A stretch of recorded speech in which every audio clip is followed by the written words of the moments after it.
Why is it going the wrong way now? Start again. And no music. There we go.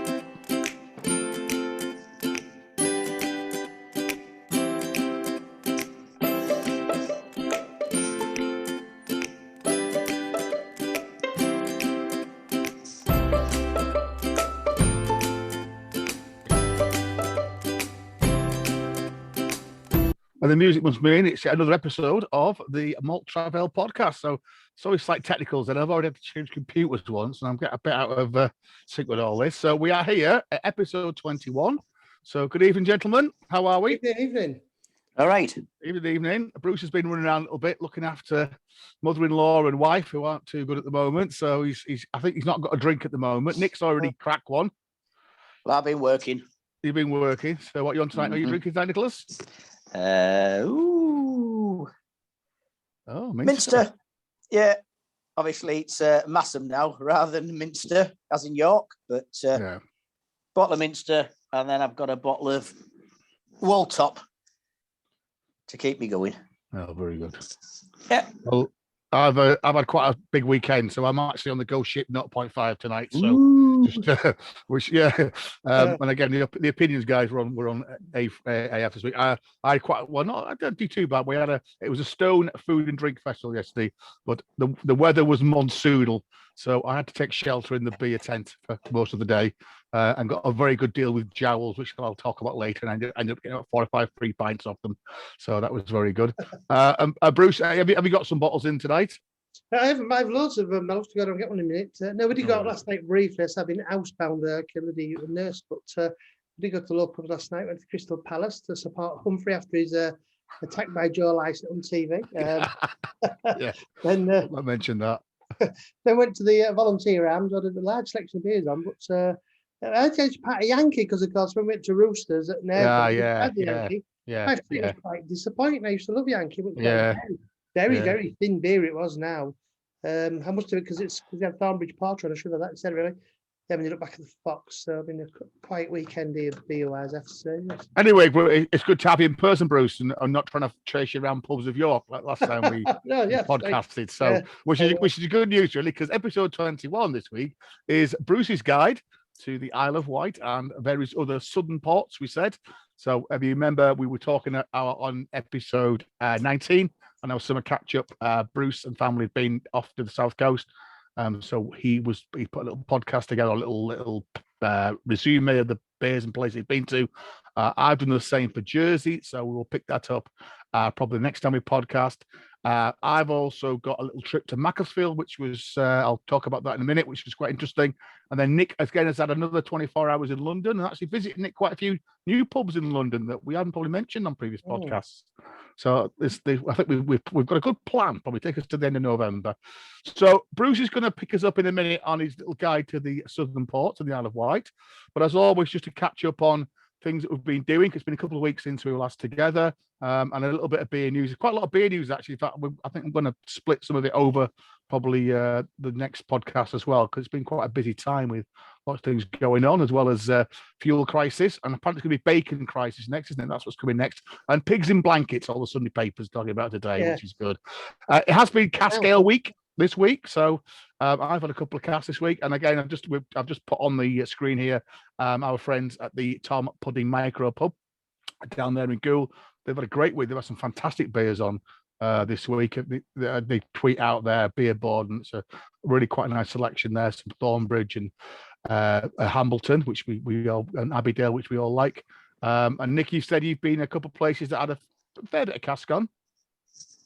Down in London. I haven't been out this week because I've been working all week, other than when me and Bruce met up in York. But we can't really talk about beer highlights, can we, Bruce? Because we were drinking that Italian mass-produced stuff nowadays for the deal. It was free. Was it easy? Free. Yeah. We might come on to your great deal of the week, which is 12 quid. I had a pint of Nicholson's, which was their IPA, thinking I was going to get me 25 pence off, which I did. I think Bruce managed to get a free one completely. I did, other than London, but like you say, I'm going to talk about that some other time. So I found out this week that Nicholson's IP. That's brewed by St. Austell. Yes, I just found that as well. Yeah. I always knew that. Yeah. Oh, you knew, did you? Yeah. That's why I don't mind it, to be honest with you, because it isn't like proper job, but it's got to be something like that, hasn't it? Yeah. If you can get like you say, if you can get it in the pub, Nick, because often you can't get it, can you? That's normally the one they're supposed to give away free when you're entitled to a free pint. Yeah. I had an argument last time I was in Arcus because I went in to get my free birthday pint as a loyal customer, and the officious young lady behind the bar turned around and said, "Oh, well, we haven't got any." So I said, "Well, is there a substitute then?" And she said, "No, because we can't put it through the till." So I said, "What happens if a customer brings a pint back, or if you spill a pint, or whatever else?" I said, "Sure, there should be some way of registering that." And no. Anyway, supervisor came out and she sorted it straight away. Yeah. Okay. So again, we have been out and about. I know Bruce was in the Crystal Palace last week. So looks like you've been in some people's back gardens. I've got Sam Smith's pubs, aren't you? You can't tell the pubs, can you? Well, that Crystal Palace definitely. So, and I had a walk out to the hot water cellar in Newcastle, which I know Nick's been there with me, which is quite a weird experience because it's kind of in the basement, and it's the picture on the left there for those on YouTube. So you stare out the window at people's feet as they walk by. But I said to Nick, it was quite a quiet Saturday, and got chatting to the owner there, and he said he said it's a great pandemic, but he said that he's actually extended. So I think when we were there, Nick, there was always at least one cask on, and I think 2 or 3 kegs. He's now got 10 keg lines and 2 cask lines on permanently. Wow. But he has a lot on sale, doesn't he? And then a whole bottle shop as well, bottles and cans. Yeah. Which I think was when we were in there. There's many people coming in and having a peruse and buying, and then just have a quick one. People coming in to sit and have a drink. So he said it's booming. He's almost turning beer away. He mentioned that he's got Polly's and Cloudwater coming to do a takeover in December because they're 5 years old, and the CEO and the head of marketing coming down. So yeah, I'll let you know, because it's a great little bar. And he said again, a lot of people still coming to take beer away in the containers, which is good. And as Nick mentioned, he's been to London, so I think we'll have a quick catch up with that in a minute, Nick. But then we'll perhaps put that together in a podcast, because I know we've done London, even we all chose our 3 best beers. You actually got to a few new places that we didn't mention, or maybe ones that people talked about to us. And linked to that, the Real Ale magazines, they're back. I've been longing for this. In fact, I went into a bar in Mac, and I thought, there's some beer mags, the camera ones. I thought, that's fantastic. So missed them. One was from 2017 and one was 2015. Still read it like, but the London Drinker, which is the London camera branch, they have just started again to do the London Drinker, which is usually quite a big, thick thing. I mean, it is downloadable. I'm presuming that there are hard copies, I know that you saw in Nick maybe when you were in London. But it's a sign, because obviously many of the branches have stopped doing these. So it's a sign, I think, that we might be heading back towards some normality. Got to say, last places I've been out this weekend, went to a couple of pubs Friday, and they were absolutely rammed, and it was pretty much back to normal. My daughter works in a pub, and I think they did £16,000 last Saturday. The most the pub was ever taken in a single day in the history of the pub. So, it looks like people are back on it. And I saw actually today, Bruce Mitchell and Butlers in one of the Sunday papers was saying that they've had 105% sales compared to this time in 2019. So the shares might be going up, because they've been going down for a bit. That's right, yeah. So I thought they were saying it's a good buy. They were saying it's going to rocket, because I think they've raised some more money. The people that whoever runs Mitchell and Butlers, it's not Mitchell Butlers, it's some investment company that oversees them all. So Chinese hedge fund now, isn't it? Something like that. I don't think it was a Chinese hedge fund. It was certainly a major, one of these major players that are up there as well. So I mentioned I had quite a trip to, long story. We went, the missus said we were going to go to Macclesfield because there was a food festival on. And it was promoting it. In fact, I entered a bloody free draw on the Thursday. And then luckily I was perusing my phone, I think, on the Friday night and Saturday morning, and found that it had been cancelled. So we'd already booked the train ticket. So we said, you know what, we'll go anyway, because it's only 14 minutes in the train for us on the West Coast main line. So we went up, and you know what, we had a fantastic afternoon. The weather helped, but we had a great little trip around what I'm going to call the Mac Micros, because a bit like one of the themes, really. These were all shops that have been converted into really nice little bars. Some fantastic ones. Treacle Tap, the second one there, was a fantastic bar. Wet Lead was great, and a pint of Ossett in there, actually. And I also found, Bruce, Mr. Carter's & Co.'s fantastic oldie butcher shop on the Cobbly Street in Macclesfield with fantastic pork pies. So, fantastic. So I think we'll have to have a little bit of a trip there. Oh, and then the Salt Bar, it's not really a bar per se. It's a Scandinavian cafe bar. So they do like Norwegian, Danish food and Swedish beer, which actually was all right, actually. I saw them on TV on a program. Yeah, right. Yeah, no, they were good. They were good.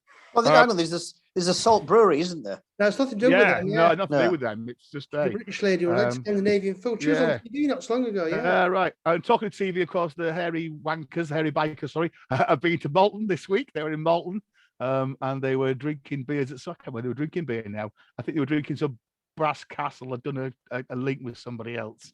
Is that to come or has that been on this week? Yeah, it was on. It was aired this week. I watched it on Catch yesterday. So. And they went to Whitby and did Fortunes. And actually, interestingly, Andrew Pern, God bless him, he's in this Telegraph today promoting Whitby, and he talks about the Duke of York being his choice of pubs, and his reasons are almost exactly the same when we choose it. Fantastic beer, great staff, and a fantastic view of the harbour, which is interesting as well. Even though he has a very pretentious bar overlooking the harbour, that's about £8 for a pot. Anyway, probably can't afford a drink in his own right. We won't carry on. Yeah. So as I mentioned, I went to a very, very wet Stone food festival yesterday, but actually it was interesting that Steve Nuttall, who is the CEO of Jowls, did a fantastic talk actually in one of the kind of the demonstration tents.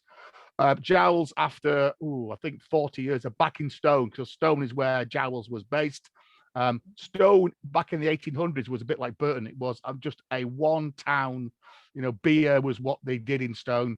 The canal obviously was fantastic. And he told this fantastic story about how Bass and Jowls were absolutely at each other's throats. It's a bit like Liverpool, Man United, or Liverpool, Man City as much tonight. A really interesting history, actually. And we mentioned this a couple weeks ago. Nick was talking about the trademark, and he said that cross, the Red Cross trademark, is one of the oldest after Bass trademarks. So Bass had their red triangle, because of the monk links or the abbey links to Stone, and the monks had long history of brewing beer. They chose the cross. And as Nick rightly said, the Red Cross used the same symbol. And he said that's why the Jowls' Red Cross always has trade one side, mark the other. And they actually gave permission for the Red Cross to use it. Cut a long story short, because I might do this in a little podcast about Stoke, because Stone's a great place. And I say it's on the West Coast Main Line. It's just off the M6, so it's not a hard place to get to, really. He talked about the way that eventually Bass won the battle. And Bass bought out Jowls in about 74. Fantastic story about all the Jowls' directors drinking all of the special, the imperial ales and the Blue Cross whiskey that was up in the store, and having so much on the last day, the night they were going to hand the keys over to Bass, actually filled up one of the fermenting tanks and swam in it. They were swimming in one of the tanks in the brewery. Bass came in, and being Bass, just completely closed Jowls down and just stopped brewing completely in Stone. Took all of the name, everything, and then just left it redundant. This guy Steve Nuttall managed to get him to allow him to license to use the name, and they set the brewery up in Market Drayton. And then I think in 2015 they eventually paid £500,000 to Bass to get the name back, to get the full right to the name. So Nick was chatting, £500,000 is a lot of money just to buy that Jowls' name. Yeah, and he said, and again, there's a fantastic new. They've spent God knows how much money. There's absolutely fantastic drinking venue now in Stone. They've also built a theatre as part of the deal for the town, and they've replicated the Cooper's Tavern, which, for those that know, was the Bass tap in Burton. And he said to get their own back, when they took the £500,000 check to Bass or Imbrew or whoever it is these days, they said we're going to sign for it in Cooper's Tavern, just to kind of say they come full circle. And they've built a replica of Cooper's Tavern actually in the new Jowls Crown Wharf. So anyway, we'll come back to that. So had a good day, had a few of the beers as well. It was very wet and soggy. $3.50 a pint, so it was pretty good. It was out of plastic, but we had a good day at the Stone Food Festival, whatever the weather threw at us. And then Nick, quick now, Nick, I'll just move our pictures so people can see. There's you, with the Prinny Louise, which we talked a lot about. And you got in the upstairs bar, I think. That was upstairs for the first time, yeah. It's a nice lounge area. It's maybe not as homely as upstairs in which one's is down the road is the Crown, the Mitre. Yeah, the Crown. Where you normally go. And then same in the Angel in Leeds, they're upstairs. But yeah, I mean, you're talking about pubs being busy. I noticed all the pubs I went in London were a lot quieter than I expected. Well, again, finding seats, during the day, nighttime as well. I mean, all right, it was Monday, Tuesday, but even so, very, very quiet that I found. What time were you upstairs there? Because I'm looking out the window there. I mean, the Pretty Lose are quite a busy street, isn't it? And yet, look, it's deserted in the street outside. It looks absolutely. Well, that was about 2:00 on Tuesday afternoon. God. Yeah. So if anybody's fancy going to London, best time to do it at the moment. Yeah. As I say, it certainly is quiet, and even getting around. I mean, we jumped on the bus from Trafalgar Square down to Tower Bridge, which is number 15. Yeah. Sadly, they don't run the route masters anymore. Now, normally we'd allow ourselves maybe an hour because of continuous building works in the East End and also just the volume of traffic. And we literally did it in about 20 minutes. Right. So we were well ahead of schedule. And in fact, all the transport that we took, we actually did 4 types of different transport this time. We did the buses, the underground, the Docklands Light Railway, and the Clipper as well, the boat. And as I say, they were all running spot on, really. So, I mean, that's one of the things in London. You've always got to allow for time, even though there is public transport there getting around. So, yeah, this time it was good. The border's been relaxed tomorrow. I think that'll change rapidly, won't it? It was quite when we were down there in August. But speaking to people around York, they're saying that Saturday, they're rammed during the day, but people are going home a lot earlier. Yeah. They're saying that in the midday, the pubs are absolutely chock a block. But the days of people hanging out to the last minute, they're getting really quiet about it. Yeah, you were there late August, weren't you, Bruce, in London? Some of the pics that you've got on here, that it's a bit busier than obviously Nick's picture there, but like you say, not over busy. Yeah. Okay. So just a couple of bits of pub news then, things that are going on. Again, thought we mentioned there's quite a few of the press, didn't it? The Yorkshire pudding beer this week, which apparently is just literally running off the shelves. I know that. Can I just say, I bought a bottle of Yorkshire pudding beer at the York Food and Drink Festival, and how about this for old-fashioned Yorkshire values? We went on our first Friday the food fest from lunchtime from work, and I thought, Yorkshire pudding beer, been waiting for ages. Got a bottle. His card machine, would it work? So of course, I had no cash. So I said, don't worry. I said, I'll come back next Friday and buy one. Yeah. No, it says take a bottle and just drop money off next week. I wouldn't go out to London, would you? But I have to say, it did divide opinion. It divided opinion. 4 of us shared it here. Yeah. Like you say, there is there's no getting away from it. There's a greasiness about it, isn't there? Yeah, definitely. I suspect the colder you drink it, probably the better it is. I like the idea, I like the concept here was lovely, I say, but I don't know, I don't think it's for me, really. Creamy, unique taste, it says here on the Yorkshire Post. I think we've had it in bottles, but I quite like it on cask. We had that at cask. It was all right on cask. Yeah, if you forget you're thinking to try and detect Yorkshire puddings, then I think it's a decent beer. Yeah. And in fact, he was even on the Sun. Sun featured him online. There was a video of him on the Sun's website. So. It was a great idea, fantastic idea. And I think that's all he's brewing at the moment. That's all he can brew is Yorkshire pudding, because obviously, I mean, he has a range of beers. He has the all the Horsetown beers as well. But so good on him. I think he was on that crux where he was trying to expand, and I think it'll be great. And that his son now works for him as well. So all power to the Yorkshire pudding beer. As he says, that even labels are made in Yorkshire. Well, yeah, that's right. She's fantastic, really. And again, I don't know. I've not yet been in Macmillan's. And I know Nick. Macmillan's is the whiskey gin shop in Malton, actually not far from the Yorkshire Pudding Brewery. I know you said there's a little bar upstairs now, Nick. Is that right? Yeah, I walked past the other day and looked through the door and I saw the tap sticking out the wall and I wonder what he was dispensing. I'd like to know what the fire regulations are in there, because I mean it's not a big spot anyway. It's about the same size as the Dragon Down Green Dragon in Whitby. Grape Lane. It's no bigger than that downstairs, and yet it appears there's a little rickety old staircase that you go up into the top room. Right. I can't see there's been any fire escape or anything in there, but anyway, there we are. So the reason why I picked it up was today you can do this refill now. So a bit like your beer, you can now take your empty bottle of gin in, and they've got a deal with Cooper King dry gin. And you can take your bottle in and you can refill your bottle. I can't find out how much it is to refill your bottle, but I guess it's what sign of the future, isn't it? You know, sustainability, recycling. So go and fill up your bottle of gin there. We'll move swiftly on. I just picked this up again. If you want a good quick resume of the what's going on in the beer world, Boak and Bailey, they are the people who wrote the Brew Britannia books. I know there are quite a few versions of them.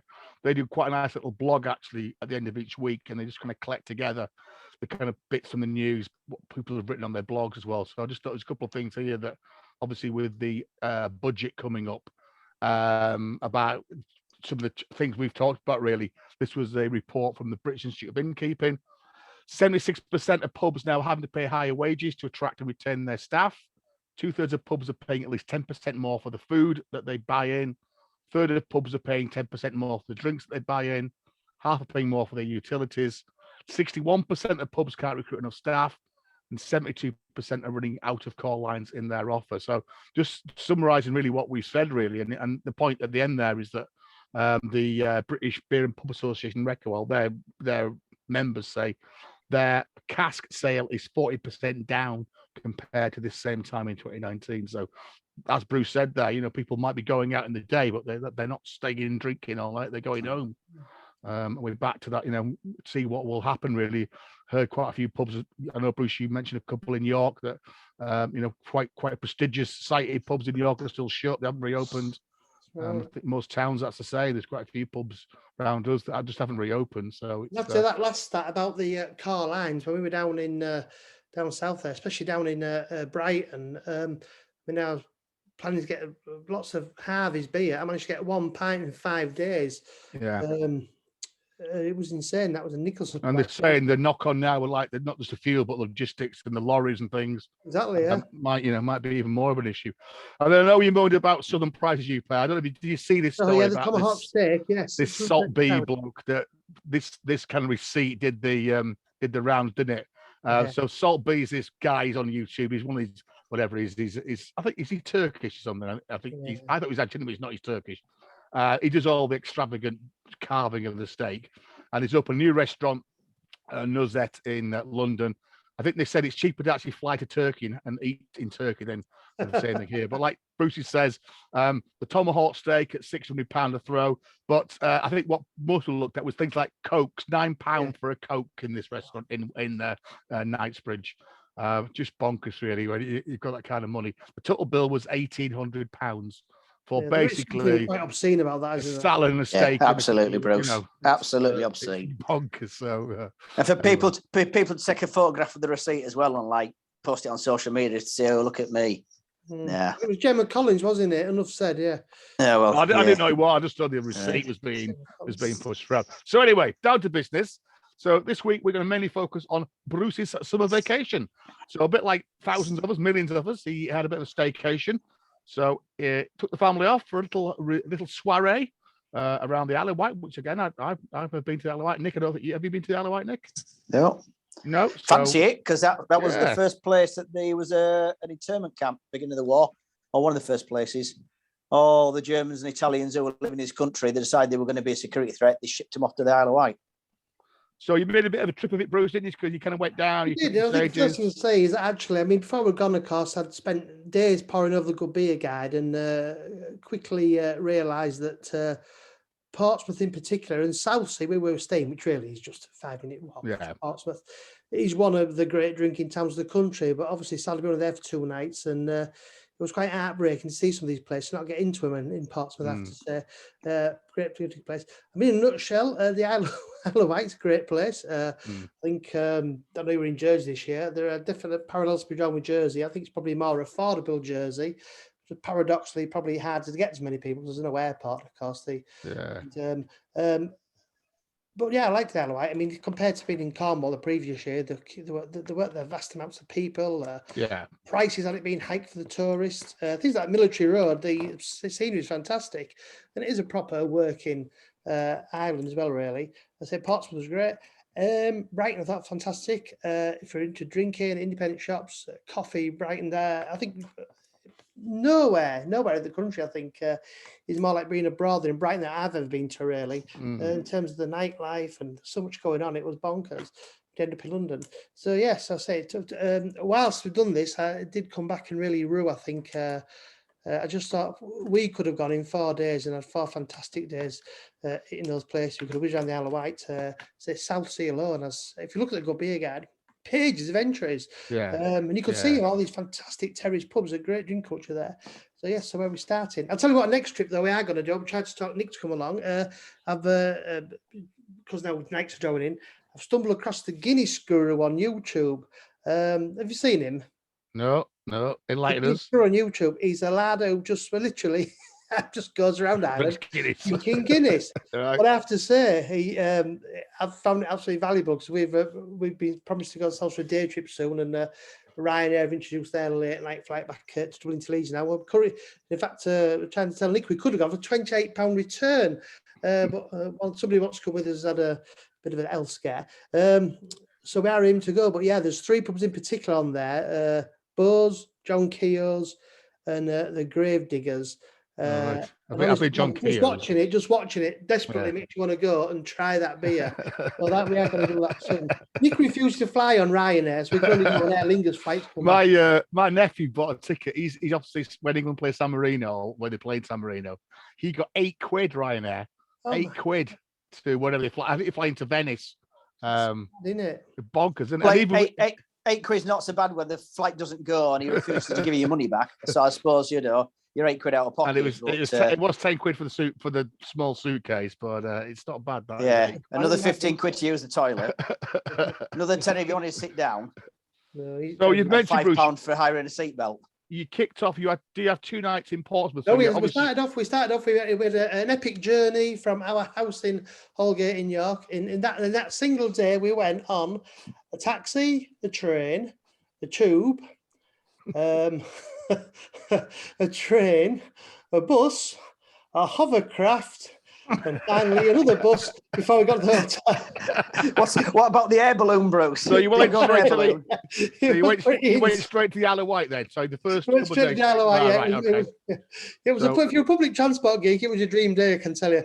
My wife wasn't so pleased. Yeah.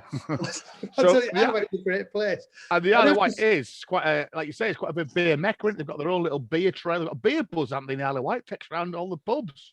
Yes, I will like it. That wasn't running, but I have heard about it. Yeah. No, they have a vintage classic vehicle week. Right. They do. That they get people descending from all over the UK and even abroad with their old buses and their old trucks and stuff like that. I know somebody who went to it, and while it's on that for a week, I think then they have the buses that take you around the pubs. As far as I know. Yeah, but after that Goddard's beer, the Goddard's beer was by far the best beer we had there. One night we went to the pub at the very, very end at Shanklin down the seafront. You almost can't see it because it's tucked away, and it's the very last walkable thing you can get to. It's at the very end of Shanklin Chine. We went to Shanklin Chine at night. Which I have to say something to avoid. It's £22 to walk around a ditch with a slowly running water and the world's dullest illuminations. But we did wander out there. And Chris said, there's a beer garden there. I said, all right. And it was a fantastic thatched pub there, drinking Goddard's beer. You were so close to the waves which are lapping against you. Fantastic, warm enough there. So the Goddard's beer was great. And I'd say especially their Goddard's brew, the Isle of Wight craft lager. That was absolutely fantastic. But rather bizarrely, while we were there were a group of very well-spoken, having a great time, young people. 1 or 2 had a little bit too much, or dropping a glass of things, but not really being obnoxious to anybody, just high-spirited. So we were there late on, so about 11:15, off they went, and we started sort of walking towards the beach. Well, the tide was in what they're doing. They then waded across to 2 tiny boats with outboard motors on. And I mean, because you're there in the Solent, you've got all these tankers, things, and ferries, Brittany ferries passing by. It was pitch black. And we said to where are they going? He goes, they live around the corner at Benbridge there. So if you look at that map there, if you look on YouTube, you see Shanklin, where it says Culver Down, that sticks out quite prominently. And Benbridge is around there. Yeah. They went off in the little tiny boat, 2 of them with a tiny lamp on, dodging all the oil tankers to go back into Benbridge. It was just surreal to see that. But that in Shanklin, that pub was absolutely fantastic. Right. And where were you based, Bruce? In well, we stayed in Sandown, right? Which is a bit, if you like, is a bit. To be fair, it's the Blackpool of the Isle of Wight, but to the Daniel Brewery, it was cheap. And I'd say for us, the public transport system was fantastic for getting about. I mean, you could go there. The car, they had the buses that run through to all the main tourist sites, big open top buses. It was fab. So we went pretty much everywhere. We went from Sandown down Shanklin through Ventnor. Went all the way across to Yarmouth there on the east of the island, stopped at Allen Bay on the way where you do that terrifying cable car ride to the beach with the coloured sands. The only place we didn't get was Cows and Osborne House. Otherwise, we saw it all really. Right. So I say, and sadly, the castle was a great pudding sandwich. Never got to. Yarmouth, lovely place. Bizarre Yarmouth. The ferry comes there from Lymington, and it's like it's almost like a very, very posh, large village full of pubs, restaurants, delis, and the ferry from Lymington literally parks at the end of the street. It's the only way to describe it. You literally walk off the ferry and you're in the high street. So astonishing. But sadly, we never some of the things you've sent me then. Well, we've got, go on, tell us about the hovercraft then. You got to tell us about this is now, the world's only scheduled. I would say that's the only one, isn't it? Because the channel one stopped a long time ago, didn't he? Yeah, no, tremendous fun, I have to say. If you've never done it, I did the massive hovercraft about 30 years ago to France, but this is great fun, and it does operate just like a bus. There's so little formalities. You turn up, it was £6 return for a family, and you just return up. It goes about every 20 minutes. It only takes 10 minutes into a ride. Go in. It doesn't have a refreshment count then, bro. No, sadly not. No, too small. But yeah, but it's quite fun. The pilot climbs up a step ladder and from the cabin to his pilot there, and it's 10 minutes. I mean, going it was a bit choppy, which was even more fun, but really smooth and did about 30, 40 miles an hour. So yeah, absolutely fantastic. You know, it was a great experience. The only place the world to do it now because we were in Hong Kong years ago. Yeah, hovercrafts to and from Macau, they've all gone. So yeah, and it runs till 29 at night. I mean, enormous fun that I have to say. Yes, definitely. Of course, if you're in Portsmouth, you can get a day's return, and because Rides has lots of pubs in it. They've got big spoons in Ride, I noticed. So yeah, the fish was to say definitely the highlight of the pubs we got to on the Isle of Wight. So it was absolutely fantastic, especially at night. I mean, it's the type of thing that you would normally expect to find in Cornwall, but of course,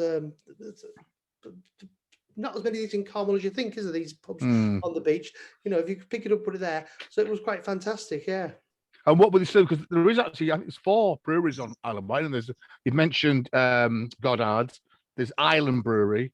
There's Yates's, and then there's something called White Knuckle Brewery. So, I mean, what was the offer? Was it a bit of a mix of some local beers and then? Yeah, I mean, they had all the Goddard's in. The Yates's beer, we had one of those in there. That was lovely as well. I never came across the White Knuckle. Right. But there was an awful lot, sadly, of Doom Bar knocking about.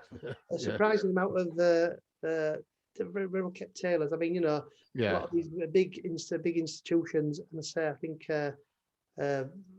I'd like to get to Cows. I understand that Cows is a bit of a rail ale mecca as well. Right. Timothy Taylor's on we're in Sandown, and the castle, I think, is one of the best rails. I never got there, which was really annoying. Yeah.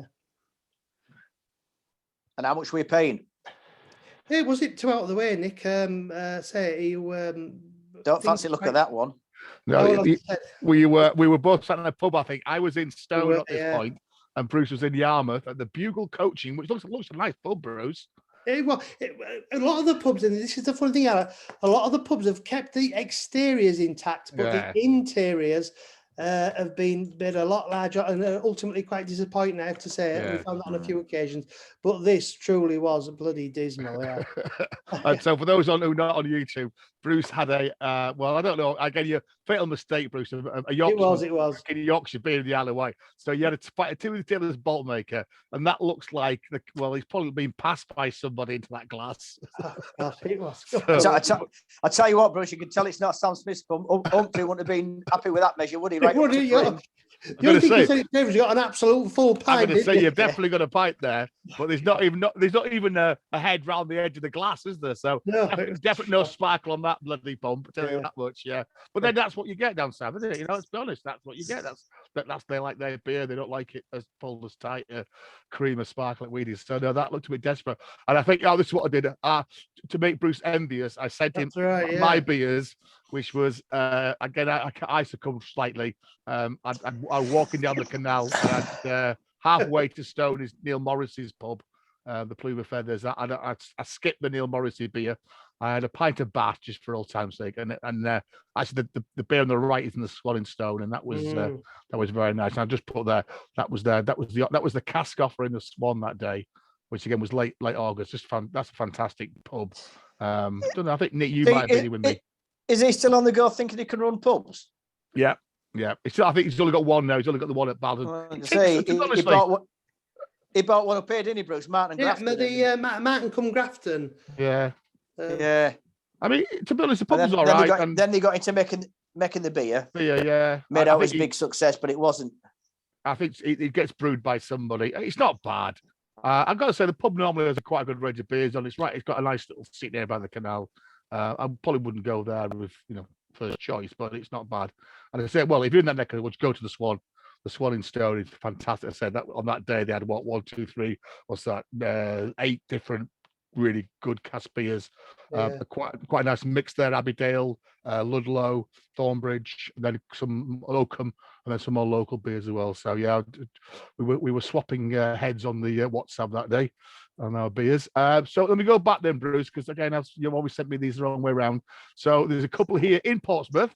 So you went from the Isle of Wight to Portsmouth? That's right. We did, yes. So I was just telling you to hop across. So we stayed in Southsea. In Southsea, kind of it's Portsmouth, Old Portsmouth, Southsea, and I mean Southsea is a big residential area, but loads of fantastic pubs there. And I say, sadly, because we had the full day £100 ticket for the military dockyard, we obviously didn't get spending much time in the pubs we wanted. But this was fantastic. I say, really cracking one-room pub with an island bar, the Pembroke. It's really highly rated. Great little local, but I say this is kind of replicated, as I understand it, all around. All over, right. So again, just for those on YouTube or not on YouTube, sorry, I've basically just got Bruce's WhatsApp messages here. So we've got a nice picture of the pub, and we've also got Bruce's description. So this is the Pembroke, which is in Old Portsmouth, which again is down by the docks, isn't it, Bruce? Old Portsmouth. It is, yeah. And Bruce's description was a cracking one-room pub with 2 real fires in Old Portsmouth, a fine pint of London Pride at just £4.20 a pint too. So as a good start to the trip around Portsmouth. And then the second one you sent was the old Customs House. This is part of the Gunwharf Quays development. Of course, Portsmouth had a huge regeneration, and they built Gunwharf Quays, which is a really kind of huge eat and drinking area by the harbour side. So you kind of sat there. You've got all the ferries coming from the Isle of Wight. The Brittany ferries, are container ships, cruise ships, are literally only a couple of 100 feet away. And the old Customs House was what it says in the tin, really. Fuller's have taken it over now. Obviously spent a great deal of money on it. Very, very comfortable. Very, massive job they've done on this. There's a dining room there. I say all the rooms are pretty much intact. They've not knocked the walls through, so they've got loads of little rooms. They've knocked no walls through at all. So loads of places, snugs with full of sofas and leather. The food looked good, but as we discovered, really, Fuller's are becoming extremely expensive establishments, aren't they? Great quality beer, I have to say. The food looked great, but pretty expensive. But I say this was nice. And Portsmouth, full of a big presence in Portsmouth. Sadly, we saw one across the harbour. Never quite figured out how to get there. And then, of course, the one thing we didn't get to, unforgivably, was never got to Spice Island. Now that's just across the that little peninsula across from the fish market. There's 3 pubs on there, I believe. And there's another Fuller's pub there that's supposed to be the Spice Island Inn, where you could almost reach out and pass all the boats as they come by. So I'm really keen to go back. That's on the picture, if I get from YouTube, the picture there outside the pub, that's a spinnaker just behind there. It is, get your bearings in port, but you can't miss the big sculpture spinnaker thing. There's a lot of bloody blackboards outside that pub, which I think I've just counted 11. So there's a lot of things. There is, I know, yeah. Where they do, it looks like they were doing table service well, were they? Were still doing table service. Yeah, there's a lot of them down there. Yeah. About the bar, but good. Definitely worth a visit there, and then you went to Portsmouth's oldest pub, and Bruce's eldest is outside there. Give us a thumbs up on the Dolphin, Bruce. Yeah, 1716. This was so disappointing, though. Because to be fair, I have to mention about pubs. The lady at Holiday Inn, she was, can you live back? You've got to go there, but yeah, sadly. I mean, let's be fair to Green King. I dare say bits of them falling down, but this was like one big room now. But of course, the past had been like, rough, tiny little rooms and snugs, wasn't there? Yeah, it really was a great. It's a bit too tidy, isn't it? Looking at front of it, bro. So, I mean, that type font and everything. It's too tidy, isn't it? It's It looks like a pub. Their black boards are selling burgers and alcohol pots by the looks of it. It was disappointing. So again, Bruce's. Right opposite Portsmouth Cathedral, but it was disappointing, really. I'm sure they could have preserved a bit more. There were a few old beams there, so sad, really. Yeah. And Bruce's. This is what he wrote on WhatsApp. We're in oldest pub in the Dolphin, desecrated by a Green King.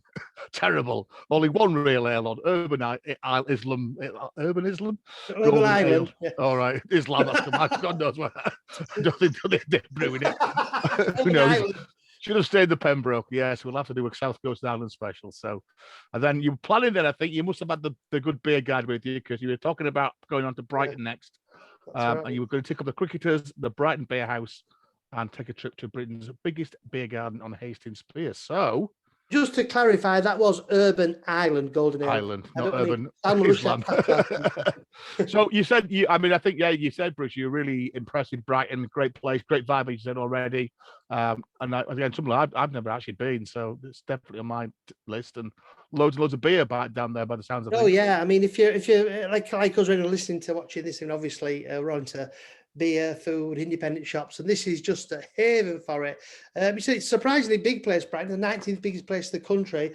But from the minute you get out of the train station, really, you're just assaulted by independent shops, independent pubs, coffee roasters.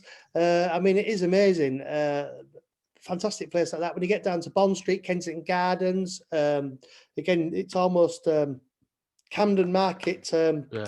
On steroids, really, without the tourist tat. I mean, there's some astonishing range of stuff there. The lanes across these meandering alleys that go through on the way down to the seafront. You can go down there to left, right. They really are very narrow, but every inch has been. There's no empty shops, no empty buildings down there, believe you me. Some fantastic places to eat and drink.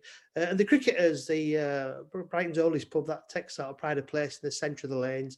Unlike the oldest pub in Portsmouth, but cricket was an absolute joy. And I say, then you get down to the seafront, and it's kind of you've got a bit of a modern sort of nondescript back to it, but then you're on a level, and then underneath you for the entire length of seafront, it's a very long seafront, I have to say, either side of the pier, you've got literally dozens, hundreds of bars that kind of operate beneath the road, sort of these subterranean bars. They've extended out to the beach now, and again, you really cater for all tastes. There were places for hens and stags, but there were equally as many serving craft beers, amazing food. So I said, everybody agreed, really. I was our neighbours who told us to go to Brighton because they absolutely love it. And again, he shares all our sort of tastes in. We often pass. And again, you got loads of breweries down there. I mean, you mentioned Harveys, they're the oldest one, the kind of traditional, very kind of 1700 show. Yeah, they're based in Lewes. Sadly, Chris will let us go because apparently the brewery tour, it's fantastic. All right. The shop is open all the time, and Lewes is the one place I never got to. It's supposed to be a great market town. And I said, but annoyingly, you talk about this shortage of beer. It was a reoccurring theme, really, down there. In Brighton, and even the Wetherspoons are. It says last time I went to Brighton, I went to the Wetherspoons roast. Jackie quite liked it because they did toasted tea cakes in there. There's 3 spoons now. So I managed to get 2 pints because we're having to wait for this toasted tea cake to come out. I don't know whether they still do it or not. And then you've got obviously Beak Brewery's based in Brighton, isn't it? And then Dark Star, they're kind of big craft brewers. Elusive is the place where they put those burning barrels on there, isn't it? It is apparently on bonfire night. It's supposed to be astonishing, yeah. And they burn the Pope as well. We should probably want to mention that on Elusive as well. Yeah. So you mentioned here, Bruce. He found the bear, did you, in Brighton as well? You tweeted me back. So you followed the bear. You found out some Hofmeister Hell's Lager in Brighton. £5 a pint, which is quite cheap. See, at this stage, we on first impressions, we were disappointed in Brighton. We should say that when you first get there, a bit like, it's very big. It's not a particularly clean place, Brighton. But then when you start digging, we totally changed our minds. Yeah, rather bizarre. So this is Bruce's first fight in Brighton, and as he just said there, this is his WhatsApp message. The lanes are brilliant. The rest of it's shite. The most overrated place in Britain. But I think it grew on him over the next 24 hours. Yes. It kind of grew in him. Oh, days were there. You said straight away you knew I think you felt the Cricketers was going to be a fantastic pub, and it looks it. I mean, that inside, the picture you took there inside just looks fantastic. It was, and I mean, it was on it. When as it got darker, it got more. Yeah. I mean, rammed after a weekend. But on the Monday night before we came home, we didn't realize the time because kids aren't allowed in pubs inside or outside after 8 o'clock. Oh, right. So we got around drinks outside, and so Chris went there, said to recoup all those drinks. I went inside, I'll have one more, and we'd seen an awful lot of chaps walking around town that day. It was the only day we spent the time of the day in Brighton, all in sort of military blazers. So I said, have you all been to a big funeral? He said, no, we all meet here, he said, and have a reunion. Our regiment's done it for years. Oh, right. And I was talking to this chap, and then a man came from the function room, announced that he'd got engaged and bought all the pub drinks. So it was fab. Yeah. But famously, this is where Graham Greene, of course, right. Brighton Rock. Yeah. This was his local. Apparently, he resided there 7 days a week. But it is really totally unspoilt. They made a fantastic job of keeping it exactly as it should be. On the right there, I think at one point, I'm guessing it was an old garage, or for keeping cats things. That's turned out a bit of a room now. It's a bit quieter. But I have to say as well, we did actually have following the reviews, we had our Sunday lunch there on Sunday. You know, it's a bit dubious having a Sunday lunch outside of Yorkshire, of course, but this now belongs to a pub group who own about 4 high-end pubs down there, and they've kind of given like a local celebrity chef, an Andrew Pern type figure, to consult the kitchens. And I have to say the Sunday lunch was absolutely stunning, both in quality and for the south quantity as well. It was bonkers, yeah. So I'm going to say, bro, so it's a free house then, yeah? Yeah. Yeah, because I've only got a little picture in front of me. It seems to be a massive, great big tea bar, and there's I can only see one hand pump there. No, it goes down that island. There's a few hand pumps on, but right. Remember, I say, like as all the pubs, I could never get a pint of Harveys in here. They just couldn't supply it fast enough, couldn't Harveys, yeah, which was mad. I suppose they're their own pubs to see first, yeah. And then he went on to Hastings, Bruce, and at that point, I'd take you some pictures of some very dodgy beer in Buxton, which had soft serve on it. So this was you in Hastings. This is outside the Anchor in the picture for those on YouTube. And you said it's Shepherd Neame monopoly, so you were drinking lots of Shepherd Neame. It was the pubs were quite unspoilt though, to be fair. I say, and but all down that street there were 3 pubs, and they were all Shepherd Neame. Yeah, which was an unusual scene this day and age, wasn't it?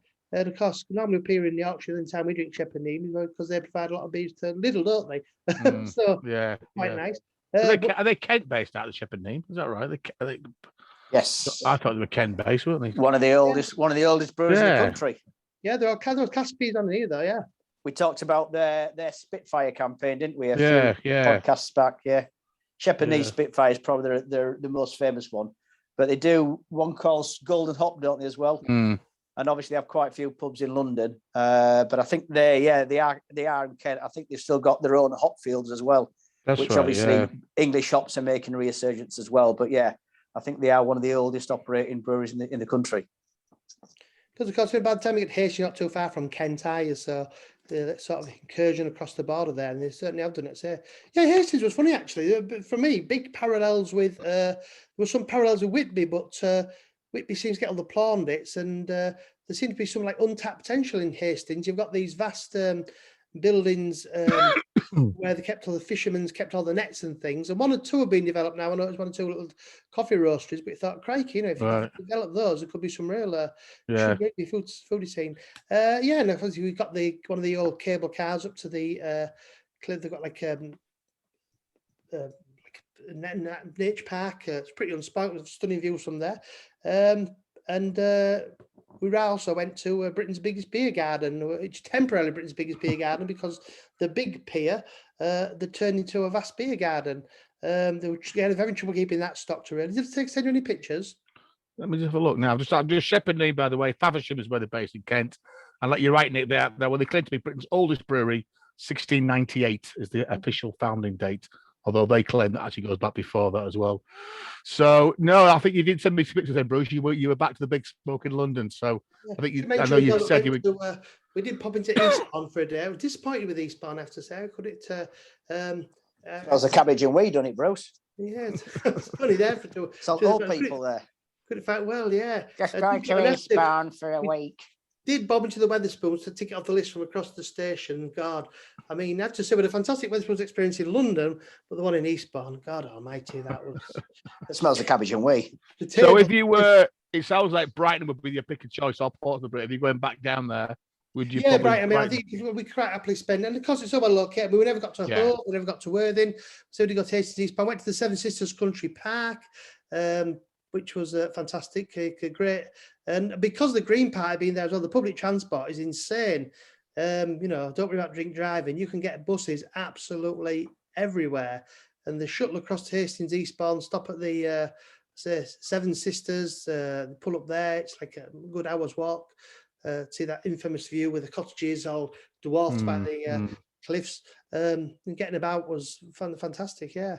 So I said, if you've not been to Brighton, absolutely fantastic. And the cricketers as well, I have to say, wonderful pub. Definitely, if you look for everything about the best 10 pubs in the country, that would have to be in the list, really. Yeah.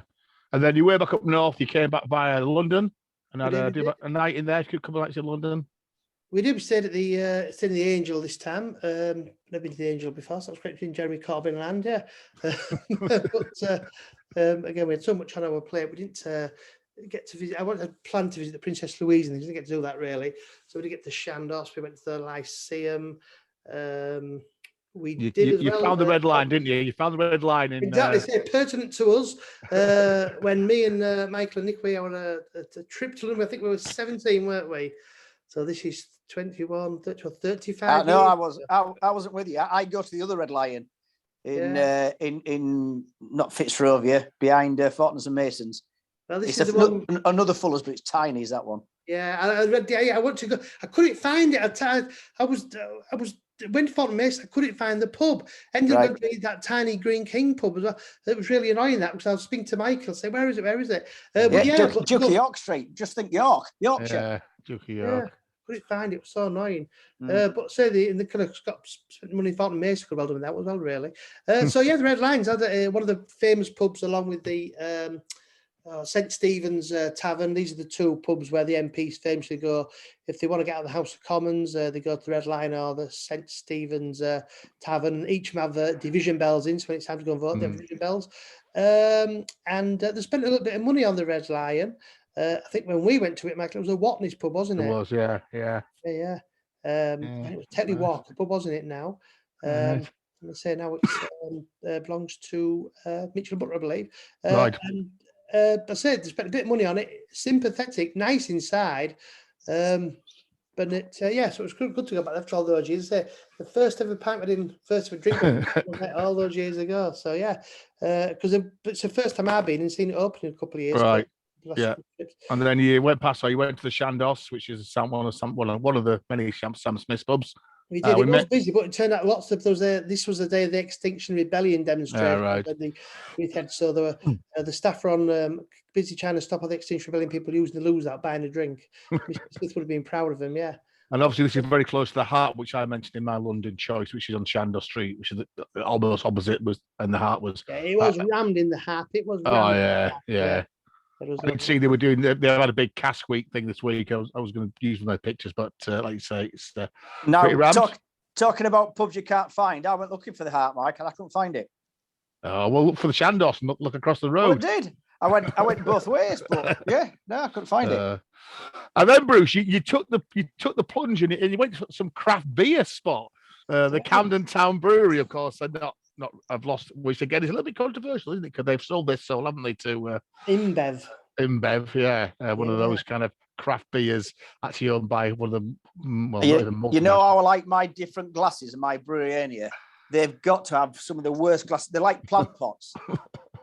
They're straight, but they're squat, and they're like bloody plant pots. And once again, they've got a special name. They were selling them. I quite liked them, Nick. People are paying stupid money for them on eBay and stuff like that. The only good thing they do is sticking a bloody geranium in them, and that's it. Like, so they are. Camden were one of these first breweries that went under the arches, and with the old railway arches, and set themselves. I don't know. They're probably about 15 years old, aren't they? Plus now, and let's be honest, they got it right. They got it right. They do a really good lager. Camden, a nice pale, don't they? And they've obviously now just gone into wherever the stratosphere. So, like Bruce says, they've been outbought, and they've got looks like a massive complex now, Bruce, at the brewery. Oh yeah, it is. That's where they're at tank 8-9. There's about 11 or 12 tanks there now. Yeah. Quite a nice setup, I have to say. And they do some beers. They call it the Arches collection. So for visitors to here and certain places who buy online, and there was the ice cream beers, an Italian style one, mainly lager styles. But I'd say it was. I have to say, because I know a lot of people, because it's InBev, the beer was delicious, but it was expensive. So you got there £13, 3 halves and lemonade you paid. Yeah, that is outrageous, isn't it? Not for London, though, is it? What's that? It's only about. Your lemonade pot cost you £4, so what are you looking at? £3, six I think you're at the brewery though.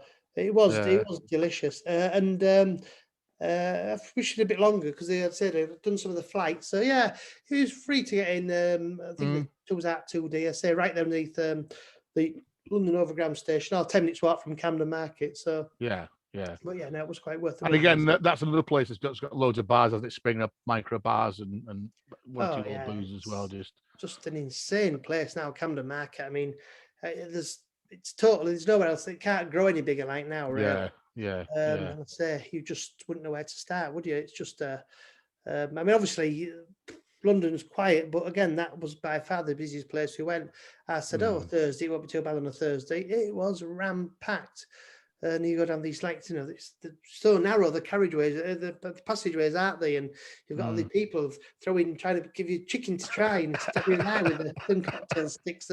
So yeah, rather mad. Really. I suppose that's more, I mean, what's the locals, but because, yes, it's tourist in a way, but I guess a lot of Londoners that's where they go for a beer and a drink, isn't it? Because they're not going to go into the West End or, to pay those prices there. They probably want to stay. And obviously, it's one of the big kind of areas, I guess, where a lot of people live and who work in London live in that area as well, don't they? And that's right. They go and chill out and have a good time. Yeah. Yeah. So next time we go, I'll have look down Borough Mac, see what's there. Yeah. And you actually gave us a good report, Bruce, about Wetherspoons that you found in London, which again links back to all the way back to episode 1, Moon of the Water, when we kicked all this off many moons ago, whenever that was, last March, whatever it was. I have put the deregular picture of our great leader and Mr. Martin, who is worried now that he made the biggest loss in the history of the Wetherspoons chain. Can't get any staff. They start to run out of beer. Oh, what a shame. It's all false news, Michael. He talks about it in his latest magazine. He's not running out of beer. He's done a whole magazine on it, though, hasn't he? He's had the Telegraph and the Times apologising to him because of selling short-dated beer. And he says the reason why he can get good prices is because he's doing deals with the breweries 5 or 10 years. That's why he's getting keen prices. So he's had the big papers apologising to him for making out that he's selling out-of-date beer. Yeah. So it's all fake news again. Hang on, Nick. Making 145 million losses is not fake news. Yeah, that's reported to the stock exchange. Yeah, that's not fake news. But once again... And his pub's running out of beer and can't get staff isn't fake news. His magazine is showing how much he's given to his staff in shares and bonuses. Yeah, but he writes that magazine. That's like Chinese state media, isn't it? Or President Putin's newspaper. Let's be honest. Well, it's not going to be impartial, is it? Let's wait and see. And I'm waiting for him to McDonald's rip him off because I was in there yesterday for breakfast and he's just written the whole menu now is McMuffins basically, or weather muffins, whatever they want to call them. So anyway, Bruce, you did fine. You said. In the interest of impartiality, I have to say, we did after that dreadful experience in the Wetherspoons in Weymouth. We had about half an hour to kill before dinner, and I said, "I've been to Wetherspoons in Leicester Square. Let's pop in." And you think, oh God, this is going to be dreadful. It was bizarre. There was a lovely man on the front, a maitre d'. He started to come out. He said, "Oh yeah, I was going for a quick drink." "Oh, that's fine." He says, "Let's go in." The place was spotless. He was the most nice man ever. He went and said, "Oh, this table's here. It is fine for you." He said, "Now we'd like to go to the bar." He said, "We'd like table service." So he sort of pulled the chairs out, sat us down, and the staff were lovely. They did have a big range of beers on, and again, really keen pricing. And that was in Leicester Square. It was paradoxical, this, so isn't it? Because I remember the Moon and Water that was top of Whitehall. That was also a great pub. It never felt like Wetherspoons. It had a huge range of beers on. It was spotlessly clean. Yeah. Is it almost because he thinks in London he has to try a little bit Yeah, harder. I think we said, haven't we? If you get if you get the right people running these pubs, that's right. I mean, we watched the one in Hull that you always said had a fantastic couple who ran it. Yeah, it did. Yeah, and and I've got to say the one in Stonewall was yesterday, the Post House. It's great. It's a great pub. It was very busy, but it's like you say, it was clean. Staff are really attentive. As soon as somebody went, they cleared, wiped the table down, cleaned it all off. Yeah, it's, I think I've always liked the one in Shaftesbury Avenue. I mean, they go in there. Probably somewhere the spoon sometimes is all right. Come down at the staffing.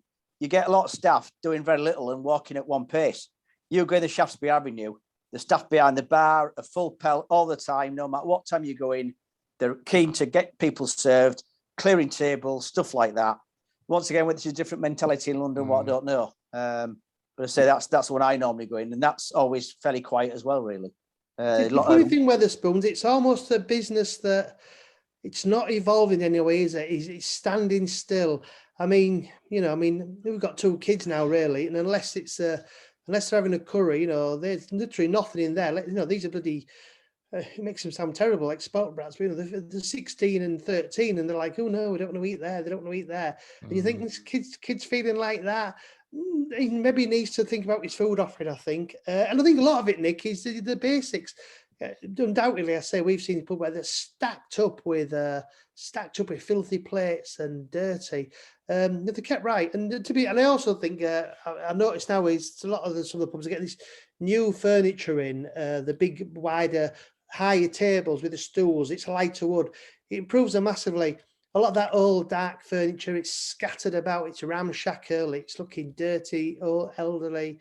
I think and obviously he's making a big loss. I won't want to spend a lot of money. Well, that's absolutely something, won't they? I mean, you can't maintain those kind of losses, can you? No, you can't. And I think people's taste are maybe evolving a little bit more. It's quite telling. Those clubs are on every night now. Really, what is all that about? It's to get people back in. But I mean,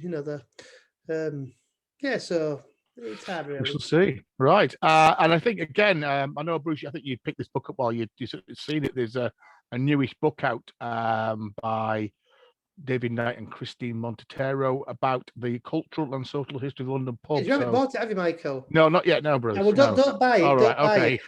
Yes, don't buy it. And it's not that he's off to pinch it from library.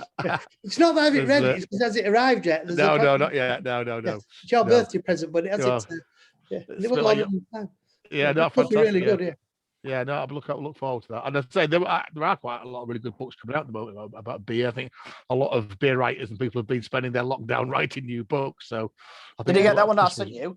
I did. Did you know what? I have already had a copy of it, but yours is a slightly more the local. I actually had a copy of it. I had a previous edition, and it's a bit different. So again, well, if you've got the first edition, that's going for mega money online. Oh, now. Really? Oh, well, yeah.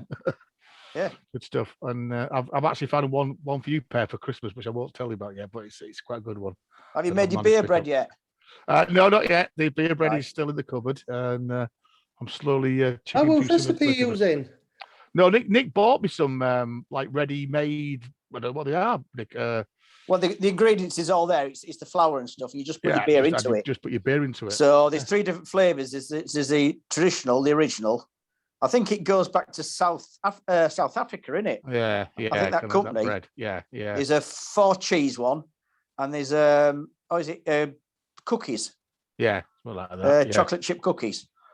So you get the mixtures, and you put whatever beer you want in there to give it its own. Well, I was going to say I'd seen that Sam's are doing their new orange chocolate stout out of this, so I was going to see when you get me a bottle of that to do the chocolate chippy cookie thing. We'll see how that goes. Well, that wild cherry will do. That wild cherry would go with the dark chocolate chip. Yeah, that sounds good. Sam's doing orange chocolate stout. Yeah.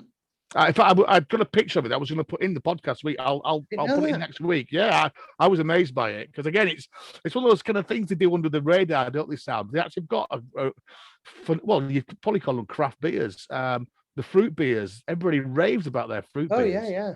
So they're doing a chocolate orange stout. I've got my phone somewhere, so I'll send you a picture of it. Yeah. I've not seen any down here yet. I was going to try in the hot water cellar see if we can get me one in. and we'll do that with that as well.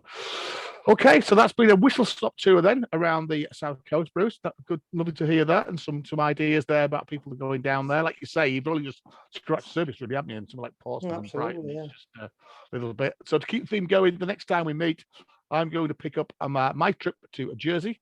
So we're going to keep the island theme. Not maybe quite as much Beery adventures as perhaps you could have on the south coast of England and Isle of Wight. But anyway, some good pubs and some good beer. Although pretty much dominated by Liberation, who are actually part of the Butcombe Brewing company now. I've got my Titanic first class members weekend next weekend when Titanic throw the brewery open to their first class members. So nice. Lots of free beers, and I'll probably I will have a brewery trip. I didn't go last time, but I think I probably will this time because obviously they've done a lot of expansion. So have you guys got anything planned next week or so? Well, funny enough, I've got a trip on Brew York that's been delayed from the pandemic, and I've had a reminder from them really. So I did pop in for a little flight in Brew York week last Friday, and I have to say, when you drink those hazy beers and then have a pint of landlord after it, whatever, it totally throws your palate off the evening, doesn't it? Really? Yeah. They are chucking out some beer at the moment, Brew York. Madness, yeah. I mean, they're cool. If you get a chance, Bruce, the Hop Indians guys, they brewed a Red Danson beer with Brew York, which apparently is fantastic. It's like an amber ale. I think it's about 6%. It's not soft, but they do some fantastic artwork as well. So again, look out for that Red Danson. So everybody says it's fantastic beer. So you get a chance. But no, did you see last week's episode of Bob and Paul fishing? No. Well, obviously it's on now. It's on Sunday nights, but they normally have a beer. I think Bob tends to drink beer a bit more than Paul does, but they were cracking a couple of cans of Brewdog Punk IPA last week. He didn't name it, but they gave the can a good old shot and took it around to Paul, and because obviously it's cloudy, and he says, "Oh, can you smell it, Paul? Can you smell it?" And then he says, "Oh, there's some effort work gone into that because it's cloudy like." And I'm thinking, "Wait, hang on. Normally cloudy beer, there's not as much effort and work goes into it as beer that's allowed to settle." Cloudy. I've never had a cloudy punk IPA. It's pretty clear. It's slightly hazy, and certainly what Bob was pouring out for Paul. Yeah, so. And they've gone very quiet. They're on Brewdog, haven't they? I'm not. I'm well, still waiting. They're just going to deal with Asahi, haven't they? Oh, that's right. Yeah, that's right. Which could apparently their ambition is that they could end up brewing 6 times more beer than they do now, don't they? Yeah, interesting. So that'll get them to the fullest pubs, then, won't it? Yeah, I think that's what they probably want to do, isn't it? Yeah, because I don't. But no, I feel the Brewdog bars. I don't know. They were pushing those out, but that seemed to slow down a hell of a lot. I mean, we've got none of those around here. It's a bit of pain because I've got obviously I'm a member of Brewdog and I can only spend my discount because I think Manchester is one for me. Obviously, one in York, and there's a Brewdog bar in York, but there's not much in the Midlands, so there's nothing close to me. So there we go. So as I say, we'll probably meet again in 2 weeks' time, and we will record an episode about Jersey, a little bit about the trips there. As always, we'll do our normal catch up and Beery news. And then I think we've got Nick who can do us a quick little the pubs that he went to in London. I mentioned I've got a Macclesfield episode that I will put together, and then just on back of my listen yesterday to the Jowleses of Stone. Probably do one about Stone. It's a great little town with a very strong brewing heritage. So there's probably it'll be Christmas, and then it will be Christmas, and we'll have to. Are you coming? As rumours you're coming to Yorkshire for Christmas, is this right? It'll depend on my daughter's shift pattern, I think, at Eastman's Airport as she gets to. She's done the making the bombs bit. She passed her bags and people last week, so that was patting them down. Hiding guns up your bums. I did all that stuff, so that sounds very interesting. Anyway, did say that the airline travel, obviously, like you say, Bruce, with the restrictions being lifted this next week, looks like that's starting to pick up again as well. So we'll see. But if not, I'm sure at some point we will need to get a Christmas Crimble tour sorted out, another live podcast edition. And I said we've still got plans to meet in Sheffield. Then we've talked about Sheffield. And possibly some. We've still got the couple of brewery visits as well. So, we might go to Sheffield via Gould. Yeah, Sheffield via Gould would be good. Micro the Tom. We've got to the jailhouse if we go to Gould. Oh my God, there's a pub, the jailhouse. No, I say go see the guys at Tom Pudding. We've they were one of the first guys to give us a shout out. Yeah. So no, they did I think where did they start? They started from Doncaster, did they? Yeah, they gave us a tour, a little extra they as well. They recommended a real tour from Doncaster up to Hull, was it, or Scarborough? Yeah. So I'm sure you can get to Donny, you can get to Sheffield. Tune in as always. Couple weeks time, as always. We'll get the podcast will be out. Hopefully, this one will be out as quick as I can. We are now available on Spotify and Amazon Music, as well as the normal other ones. And again, if you've listened to us, why not watch us on YouTube? Just look for the Malt Travail channel. And equally, if you're watching YouTube, why not put us in the car on the podcast? I have spent my last couple of weeks actually trying to catch up now on all of the beer pages. So pretty much now, every episode that we've done now, I've got the list of pubs, a little description where the pub is, if there's any travel things we can mention. So again, if you go onto the website, Malt Travel at podbean.com, look for pages, and each of the episodes got its a little page which just runs through the pubs that we talk about. And I will try and encourage Bruce to try and write this one up. He's done it today, but I gave up for the York one. I just did it myself. Thankfully, the weather's been crap for the last 2 weeks, so I've been stuck in. So cheers, gents. Have a good one, and I will see you shortly. And we'll play the music out. And cheers. Have a good night. Bye. Cheers.